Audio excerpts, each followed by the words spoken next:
कोल्हापुरात 6 जिल्ह्यासाठी मुंबई उच्च न्यायालयाचे खंडपीठ व्हावं ही मागणी अनेक वर्षापासून प्रलंबित आहे। या मागणीसाठी वकिलांनी पुन्हा आंदोलनाची तयारी केली आहे।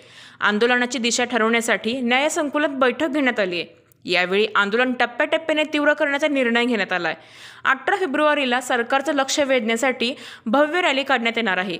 यामध्ये 3,500 वकील, पक्षकार व विविध पक्ष संघटनांचे पदाधिकारी हजर राहणार आहेत। यावेळी जिल्हाधिकाऱ्यांना निवेदन दिले जाणार आहे, अशी माहिती बारचे अध्यक्ष ॲडव्होकेट सर्जेराव खोत यांनी बैठकीत दिले। मंगळवार दिनांक 18 रोजी सकाळी 11 वाजता सर्व वकील, लॉ कॉलेजचे विद्यार्थी, पक्ष संघटनांचे पदाधिकारी जिल्हा न्यायालयाच्या दारात जमतील।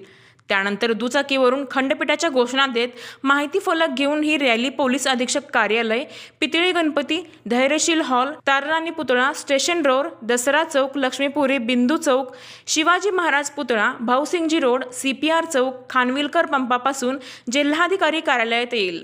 जिल्हाधिकाऱ्यांमार्फत मुख्यमंत्र्यांना निवेदन पाठवले जाणार असल्याचं खोत यांनी सांगितलं। या बैठकीप्रसंगी कोल्हापूर बार असोसिएशनचे पदाधिकारी उपस्थित होते।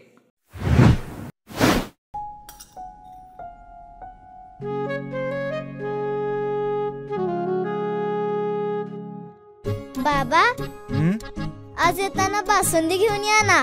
अगं, कालच आपण आईचा वाढदिवस होता म्हणून आणली होती ना। ऐकलं, गोकुळची बासुंदी पुन्हा खावीशी वाटतेय।